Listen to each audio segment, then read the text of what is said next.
Hello YouTube family, how are you all? Welcome back to my channel Gyan Knowledge Hub. In this video, I am going to discuss with you the line by line summary of the poem Paper Boats. So let us start the video, but before that, if you have still not subscribed my channel, please subscribe it. So this poem Paper Boats is written by Rabindranath Tagore, as I have already told you.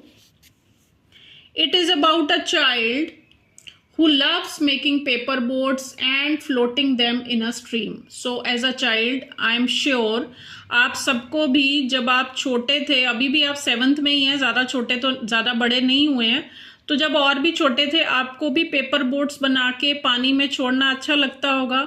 सो इस poem में भी जो बच्चा है उसको paper boats बना के पानी में छोड़ना बहुत अच्छा लगता है. So he loves floating paper boats in a stream. So let us read the first lines. Day by day I float my paper boats one by one down the stream.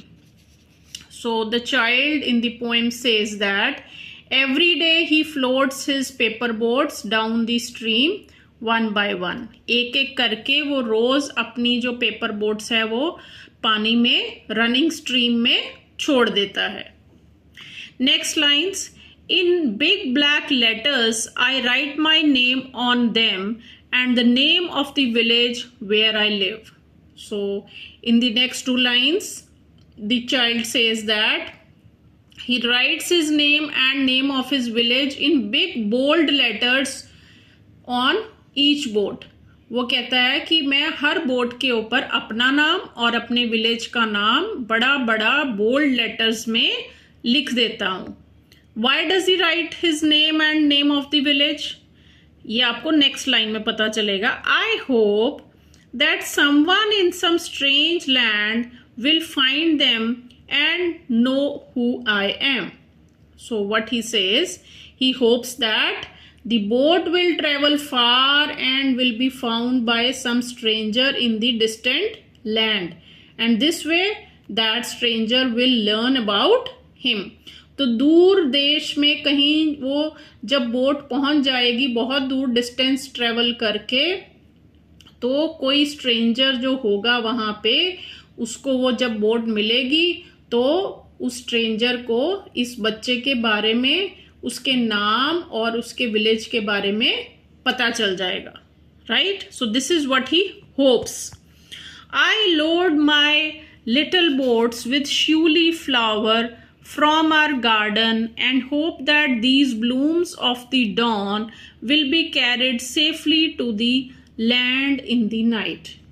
So what he says in this stanza, he says that the child, he fills his paper boats with shuli flowers. Shuli flowers are very small and very fragrant flowers. बड़ी अच्छी खुशबू होती है इनकी. तो the child says कि मैं अपने जो बोट्स है उनको श्यूली फ्लावर से फिल कर देता हूँ विच ब्लूम एट डॉन. जो डॉन मतलब होता है बिल्कुल अर्ली मॉर्निंग, जो अर्ली मॉर्निंग में ब्लूम करते हैं, खिलते हैं. And why does he fill shiuli flowers in the boats? Can you guess? So he fills the shuli flowers in the boats as gift for someone who will find the boats. तो जैसे हम किसी के लिए कुछ भेजते हैं ना, मैसेज भी भेजते हैं, साथ में गिफ्ट भेजते हैं, तो वैसे ही वो अपनी बोट्स में श्यूली फ्लावर्स भर के भेजता है ताकि जिसको भी वो बोट मिले उसको साथ में गिफ्ट के तौर पे फ्लावर्स मिले, श्यूली फ्लावर्स मिले. Next line. I launch my paper boats and look up into the sky and see the little clouds setting the white bulging sails. I know not what playmate of mine in the sky sends them down the air to race with my boats.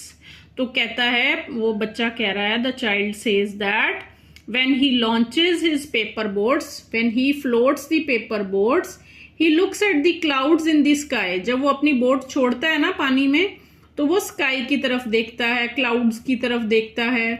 And what he imagines? He imagines them as his playmates. ऐसे imagine करता है कि जो clouds हैं वो उसके साथ खेलने वाले बच्चे हैं। Who are racing with his boats. जैसे उसकी बोट्स धीरे धीरे आगे बढ़ रही हैं पानी में, वैसे ही जो क्लाउड्स हैं वो भी, अगर आपने स्काई में ध्यान से देखा हो, the clouds also move slowly. So उसको वो इमेजिन कर रहा है कि क्लाउड्स जो हैं वो मेरी बोट्स के साथ रेस लगा रहे हैं। And they have white bulging sails. Sail क्या होती है?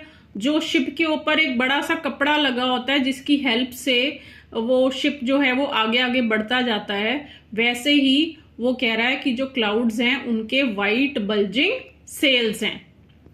Next, when night comes, I bury my face in my arms and dream that my paper boats float on and on the midnight stars. The fairies of sleep are sailing in them, and the lading is their baskets full of dreams. So further he says that when night comes, जब रात होती है, तो the child he goes to sleep, जैसे आप भी रात को सो जाते हो। So he goes to sleep burying his face in his arms. अपने मुंह को अपने आर्म्स के बीच में बरी करके वो सो जाता है। He dreams that his paper boats continue to float under the twinkling stars.